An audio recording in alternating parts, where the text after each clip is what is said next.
Hello everyone, welcome to Birch and Lily. This is my channel all about knitting and cross stitch. My name is Amanda and today is June 27th, 2020. I am recording a little bit early today just as I won't be home to record when I normally do. So there's been a little less time in between the last episode, but I still figured I would record something so that I have a video up for you guys on Tuesday. So today's episode is going to be a cross-stitch episode.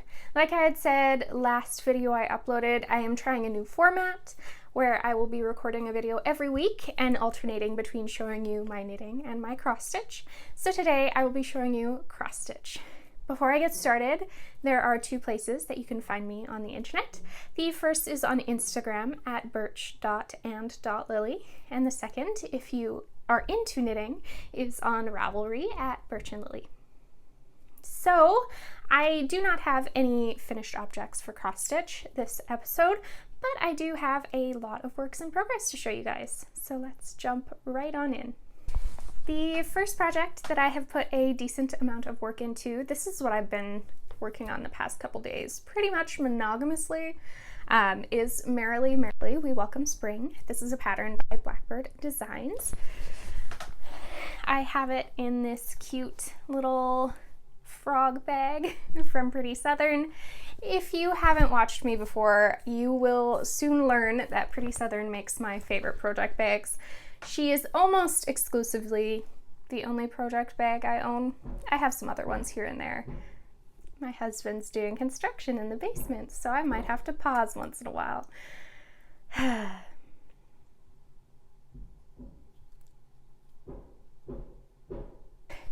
With Merrily, Merrily, We Welcome Spring, I am using 40 count vintage country Mocha. I can't remember what the pattern calls for, 40 count Oaken maybe? And I'm using all of the called for threads, except for one. Mountain Mist was not in stock when I kitted up the pattern, so I ended up using St. Bernard in its place. Let's be honest, my threads will never look as pretty as Nicole's from Nicole's Needlework, but here are all the called for threads that I'm using. And I don't think I've showed this to you guys in quite some time, but I have made a lot of progress in the past couple days. I don't know why, it's just been really flying and I've really been enjoying it. So this is what I have done.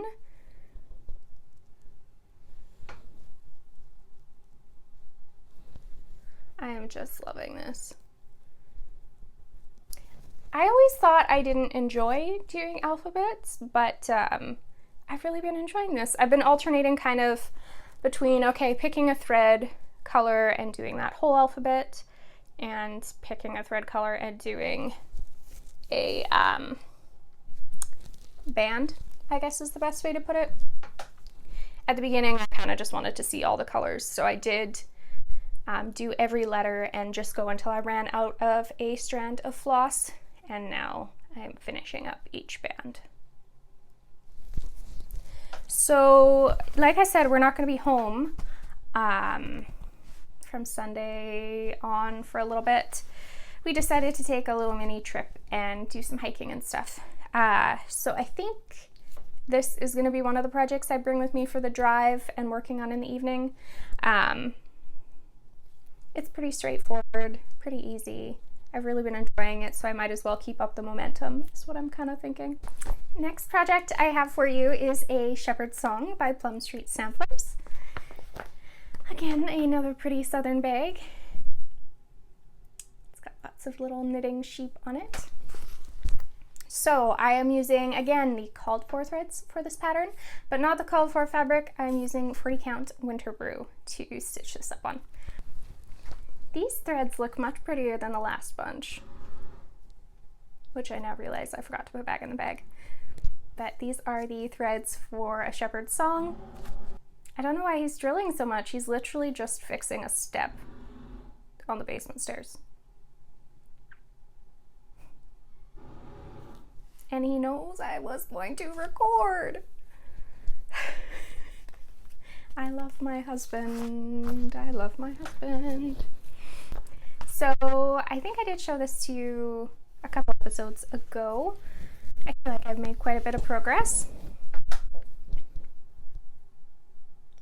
So now that is pretty much the edge of the pattern. I've made it all the way around the border. There's a little bit left to do on it, but I needed a break from it again, so I was working on the roof, which was really not a break because there's a lot of color changes on that roof. So that is done. The verse at the top is done.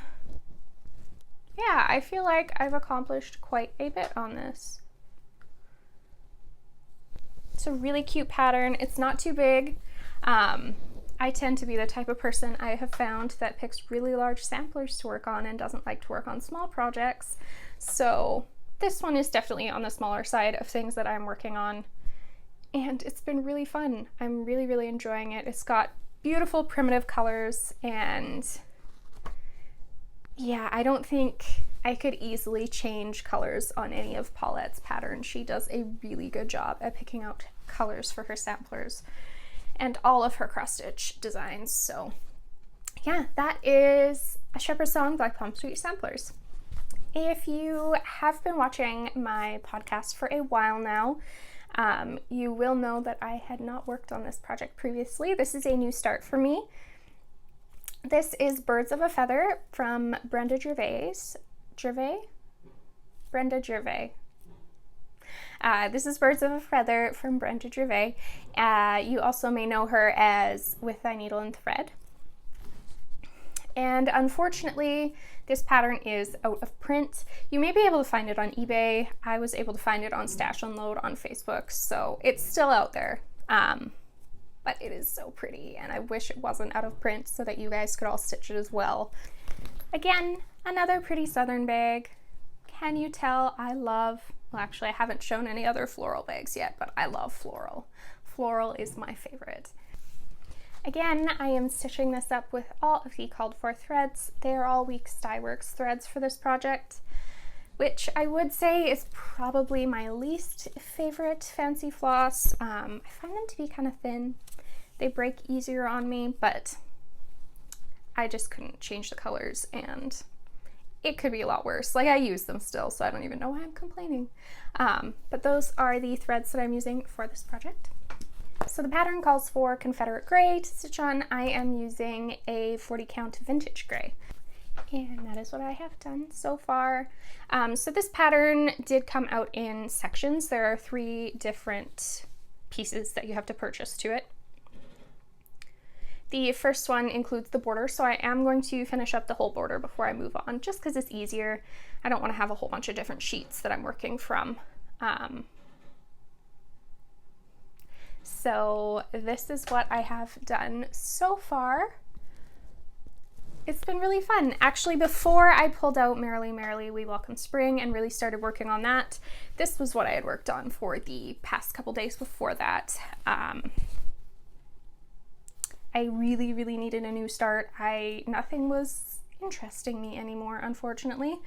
I don't know why, but I started this up, and then that kind of got my momentum going again to be able to work on some other different projects. But I'm really enjoying this. Again, beautiful muted colors, so pretty. I wish it wasn't out of print. I understand why designers take certain things and put them out of print, because it's hard to keep up with stock when you have hundreds of different patterns that you came out with, but I do wish that this wasn't one of the ones that was out of stock. I seriously cannot apologize enough for the drilling noises. I hope I can cut them out. I need to record this right now. I can't wait until later. I have a busy day ahead of me, so I'm doing my best. I'm so sorry. I think this is another new cast on or start. I don't know what you call it with cross stitch. Someone let me know. Cast on is knitting. But this is another new project that I've started.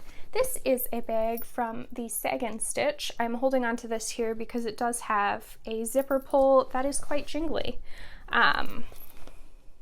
But this project that I'm working on is the Berry Bowl Sampler. This is a collaboration between Heartstring Samplery and the Scarlett house. The pattern itself does call for it to be stitched up on 2 different types of linen. I had one of those in stock in my stash. So I decided to just stitch it up on the one color. So I am using 36 count Wren to work on this project.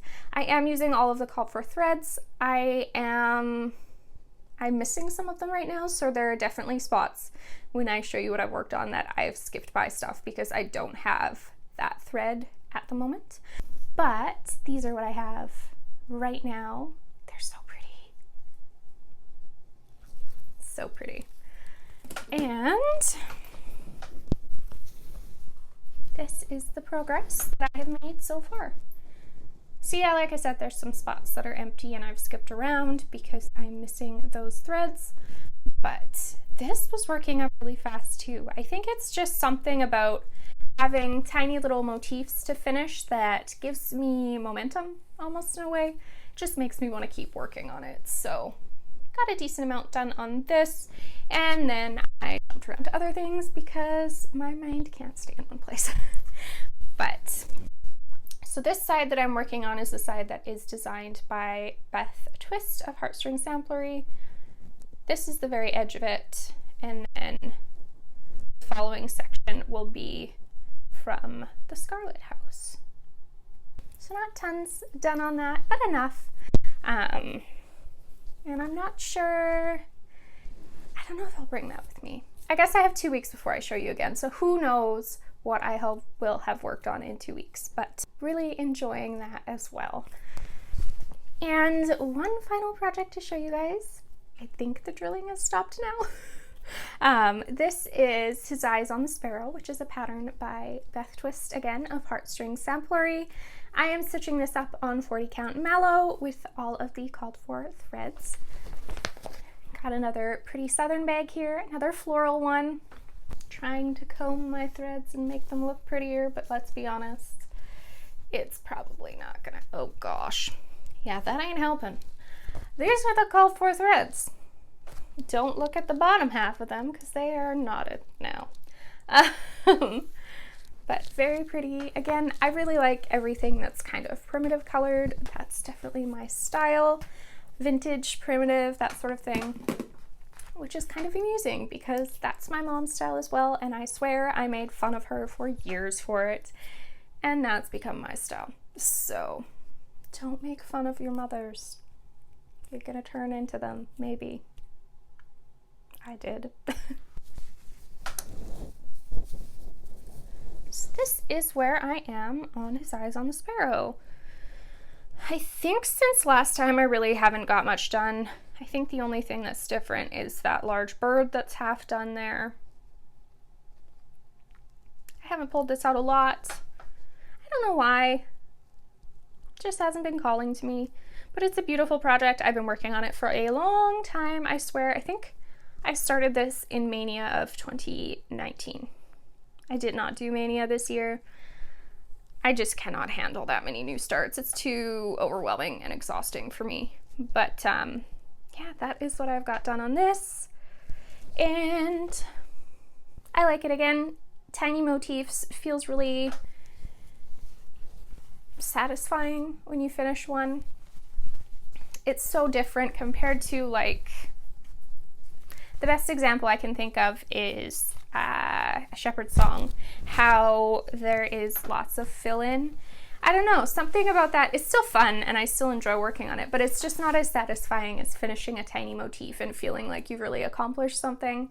So that's why I guess a lot of the projects that I'm working on are like that right now. But that is all I have to show you guys. I'm gonna get to editing this right away, hopefully cutting out all of those drilling noises. If you have not watched me before, if you're new here, thank you so much. I hope you will consider subscribing. It helps me a lot. If you haven't hit the bell down below, do that too, so you make sure you get notifications when I upload new videos. I do that every Tuesday at 10 a.m. Eastern Time. And yeah, again, thank you so much for joining me. I will see you again next week with a knitting episode. Take care, guys.